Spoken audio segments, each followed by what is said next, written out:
What's your speed limit along there? Is it going to be 45 or 55? So with the signals, they haven't done the engineering study. We've been waiting to have this conversation with the city for the traffic speeds. But with signals, it'll extend the 45 out further than it is today going to the east. Where exactly that cutoff will be, we haven't designed that yet. But as it grows and it develops, that's going to be the constant thing, what we always get. People will be clamoring for safe access, wanting to be able to get across. You're right. We foresee that there's going to be a thing with Buchanan and Glen Ellen in the future discussion of what that access is. And I'm with Tom. I mean, I don't want my kids and grandkids to be going north trying to cross 20 if trucks are coming by at 65 in the wintertime. What are their chances that they're actually going to get across? You know, I mean, there is that concern. So I'm glad you're going to look at a design that would be safe for that. A couple of things about folded diamonds as well with the loop. We mentioned this briefly when we were here last.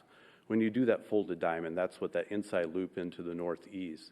Those type of configurations are more prone to wrong way drivers going down them. They also do have that tighter radius as you come up that part of it. And so mostly what you were talking about is that northbound to westbound movement of keeping that one there. Why we're looking at removing it is safety as well. That traffic does have to stop, still pull out and merge with oncoming traffic towards them. The signal will allow a gap to be created. You'll stop that traffic and they can pull out safely.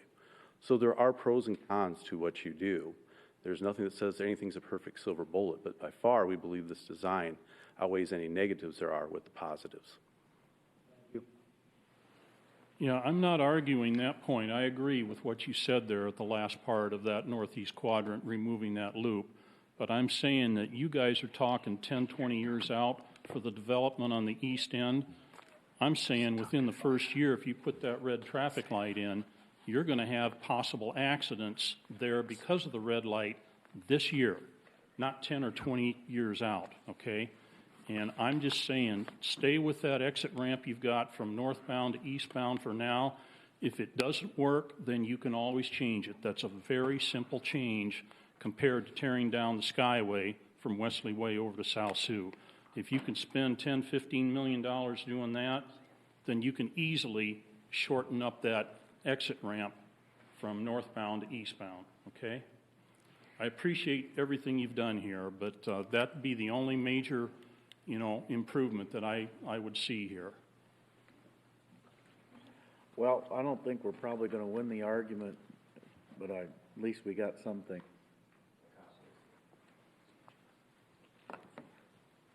I mean, I think that you guys are at a point of no return, so.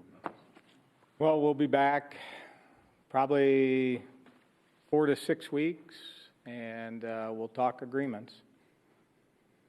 As long as you're paying for all of it, I really don't. You don't need to come back. What's that? I said, as long as you're paying for everything, we don't need to talk. We're good to go. We'll be back. How you do down in Des Moines, so I'd just like you to do the same thing here once in a while. I think they're going to. No, well, to that effect, yes. We will be paying for all the work that's there. What is the maintenance with the signals, which I know, Bob, is not your favorite thing with us. No, because we always get stuck with it. And then when you do a resurface, we get stuck with it again, and we get stuck with it again. And so, anyway. I understand your view. I do. Thank you, gentlemen. Just trying to make sure your dad can still live in his house by himself. I'm concerned. You moved out into that neighborhood where you would want to see that Glen Ellen hooked up, and your poor dad's still stuck in the old neighborhood, so. All right, any other citizens? Seeing none. Mr. O'Kane. No, nothing. Ms. Shaner. Nothing. I'm glad this came before us today, All right. and I'm looking forward to the improvement out there. All right, Mr. Waters. I believe, there are a few different things going on coming up. I'm looking forward to our downtown partners. We have our annual retreat where we'll be laying out a lot of exciting projects and talking about the future of what we're going to be able to do. We obviously have our CIP hearing this weekend, and so I'm looking forward to that and that discussion. And then there was also the Chamber of Commerce Legislative Day down in Des Moines. I'm going to be able to attend some of that, so we'll see what they have to say and what we're able to accomplish down there on behalf of Sioux City.